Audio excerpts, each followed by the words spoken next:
Please welcome in now Austin Leausa, new BYU offensive lineman transferring in from Southern Utah University. We just talked about Isaiah Jada, who will be his new teammate. But Austin, I want to start here with you. How are things at BYU so far? I know you recently enrolled and started working out with the team, but how is everything treating you so far in Provo?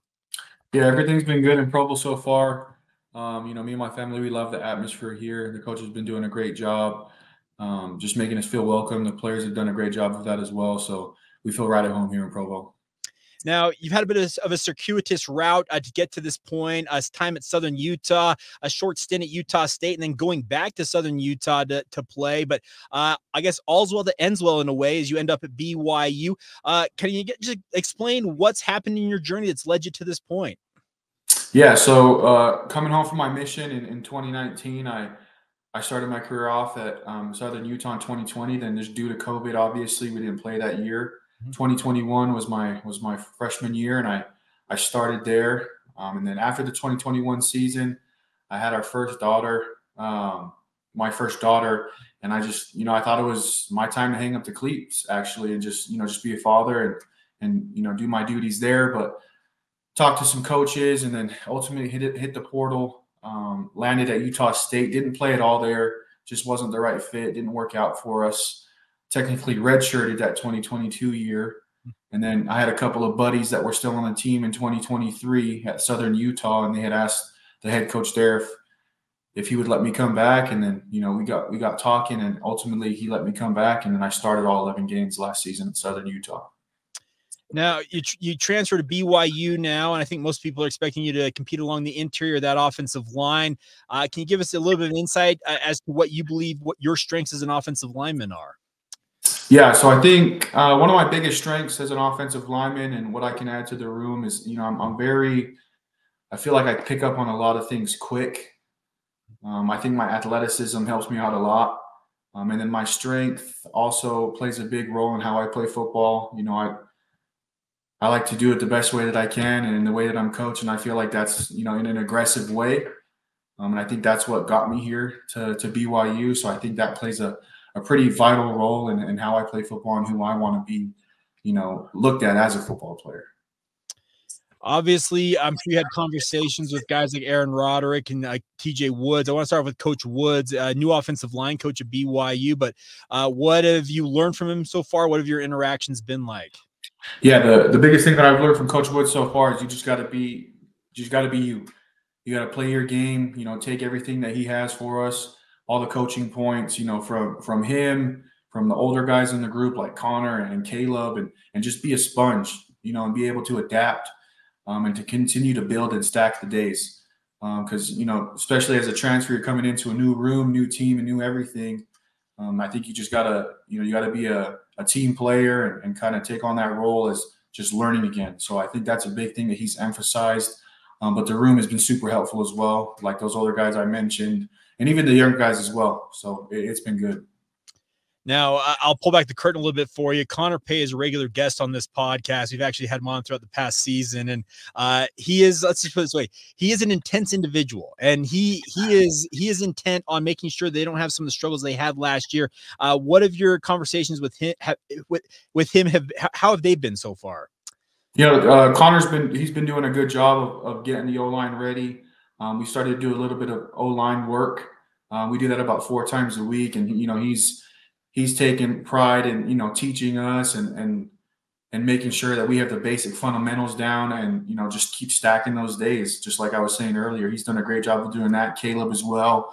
Waylon's done a good job of it as well. They're just they're the older guys in the group that have been here the longest, and I think they've done a great job. Now, with the offense that BYU runs, it's that zone blocking scheme. How do you feel you fit in with that? Do you feel like it'll be something that you'll be able to adapt to very quickly? Yeah, so that's a big reason why I came here. It's a very O-line friendly offense. We do a lot of things behind the O-line, on the sides of the O-line, obviously, and then it's an O-line dreams offense to play on in this offense. The offense that we run, we want to be a run-first offense, obviously. And so I think BYU is that. They want to establish a run game, and that's my favorite part of football is being able to run the ball and gash people. So I think I'll fit in just great. I'm able to run the scheme. I feel like I've picked it up pretty well so far. Now, I'm sure you have some relationship with Mata Avata'ase to some level, transfer from Southern Utah in his own right. Did you talk with him at all throughout this process in terms of transferring? Yeah. So once I hit the portal, he kind of hit me up a little bit and asked me just, where my head's at and what I kind of want to do. And if I think I'd be a good fit at BYU. And, as I was going throughout that recruitment process after hitting the portal and everything and having that conversation with him, I just felt like it was honestly meant to be. I thought it was a good opportunity for me to showcase my talents and abilities and be the best teammate that I can, and to continue to elevate the guys around me as I continue to elevate them. So. Now, Tava has got an interesting story of his own because I know he showed up to BYU as a walk-on at transfer to Southern Utah. And Aaron Roderick said it on the record. He said he was an 8th string tight end when we brought him in, and he went through training camp, went from 8th string to 2nd string last year. Essentially was the number 2 guy behind Isaac Rex. And I'm sure there's some BYU fans out there looking at Austin Leausa saying, hey, can he do exactly what Tava did? Can he come in and rise up the depth chart right away? Is that what your aspiration is, that you can come in and play right away? Yeah, I definitely didn't want to come to BYU and, kind of watch. I definitely wanted to contribute right, from the get as much as I could, as much as I can. I mean, ultimately that's up to me and what the coaches think if I'm ready or not. But I know that, if I continue to put in the work, just like Tava did, if I continue to put in the work and do my due diligence each and every day, I feel like I have a good chance and opportunity to, week 1, be out there with the starting 5. Now, you're a kid that's from Northern Utah, West Jordan High School, if I'm not mistaken. Yes, sir. Did you grow up a BYU guy, a Utah guy? What's your background with the rivalry? Oh man, I grew up the biggest BYU fan. Okay. I mean, when I hit the portal and I saw Harvey Uma text me, I was low key fanboy, and I was like, oh my gosh, I nudged my wife and I was like, oh my gosh, Harvey Uma's texting me. Just the biggest BYU fan growing up. It's always been a dream of mine to come here, and so. When Coach Woods called me after hitting the portal, it was honestly a dream come true. Obviously, did you have aspirations coming out of high school that you could get to BYU right out of the chute, or did you understand it was going to maybe take a process like this to get there? Yeah, no, I definitely knew BYU wasn't going to – I definitely knew they weren't going to come after me in high school. I was pretty short in high school. I was only like 6'1", wasn't very big. I was kind of just a little athletic guy playing O-line, but, yeah, had no – I mean, obviously it was the dream. I was aspiring to do that, but at the end of the day, I came to reality with myself that I was going to take a different path. Okay, so if you were 6'1" in high school, where'd all the height come from all of a sudden? So I got to thank my mission for that. And the people of the Philippines. They did a good job of feeding me, and all that walking we did in that heat. I think it stretched me a little bit, so it was good. Which mission in the Philippines, by the way? I served in the Kauaian Philippines mission. Okay, well, very cool. I remember seeing the fact that you were 6'1" at one point. Now you're 6'5" or whatever you are. It's actually kind of crazy to consider you did that while you were out in the mission field.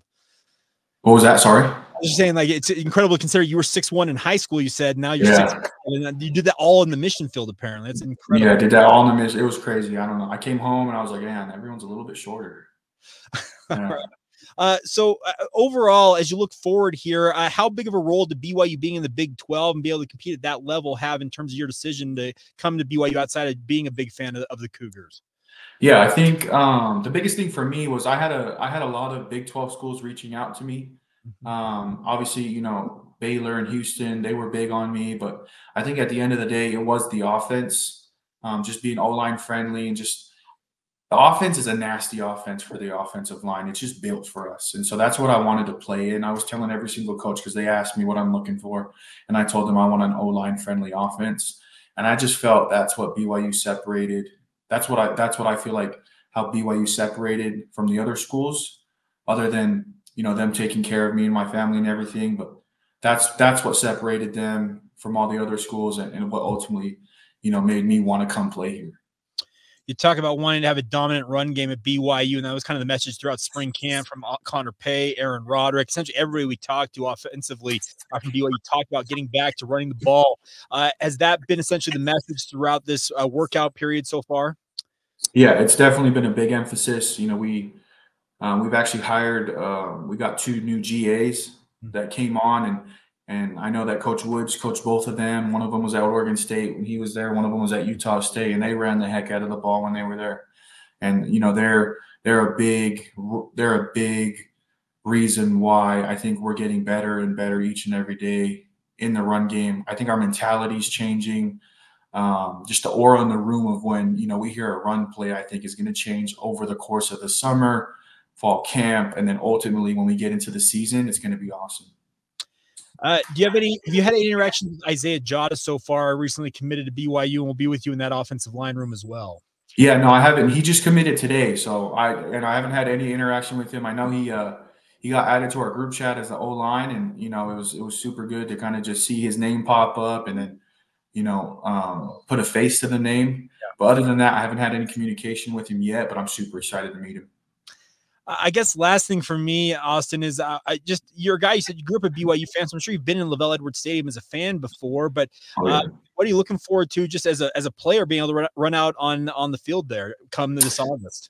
Yeah, I'm looking forward to seeing all the fans and seeing everybody come out and support. I'm especially looking forward to my family being in the stands, being able to watch me in the jersey and the uniform that I wanted to be in since I was a little kid.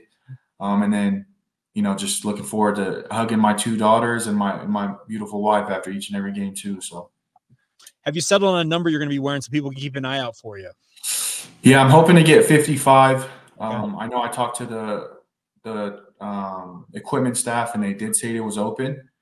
So hopefully I can get 55. I wore 70 at Southern Utah, but obviously Connor, him being, the guy here. And so him being number 70. So I'm going to wear 55. Hopefully I'm going to wear 55. All right. Well, Cougar fans, you look for number 55 on that offensive line. You'll be able to see Austin Leausa out there doing his thing. And looking forward to you and your family joining the Cougar fraternity, Austin. And appreciate you taking some time to join us here on the podcast. Yeah, thanks for having me. I appreciate it. There you have it, Austin Leausa, BYU offensive lineman. And don't be surprised, folks, if he's challenging for playing time at guard right alongside Connor Pay and Waylon Lapuaho on the interior of that offensive line. Honestly, I could see a scenario where Isaiah Jota and Austin Leausa maybe make up the right side of BYU's offensive line. Maybe that left tackle spot's Braden Keim. Waylon Lapuaho is entrenched at left guard. Connor Pay, obviously, our good friend here on the podcast we just talked about with Austin, is going to be your guy at center. But there's a real scenario that I could see the Austin Leausa is your starting right guard and Isaiah Jota is your starting right tackle. That is why BYU brought in these 2 offensive linemen. Speaking of Leausa and Jota, they are expected to come in, compete for playing time, and really help BYU, as Austin alluded to, get back to being that ferocious running team that they were in 2020, 2021, 2022. Remember those teams, they were so good and they were led by some very talented offensive line units, and that is what BYU is hoping they can get back to this fall as they go back into Big 12 play.